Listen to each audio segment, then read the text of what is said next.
Amigos, les presento gastronomía de Hualata Grande, Hacha Hualata. ¿Les gustan estas delicias que se pueden encontrar en nuestras comunidades?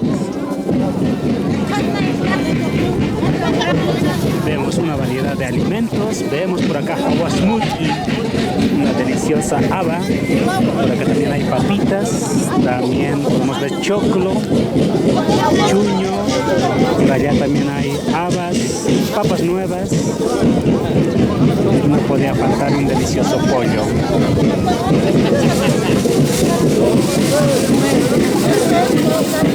Gastronomía de Hacha Hualata, Hualata Grande. ¿Te gustan estas delicias?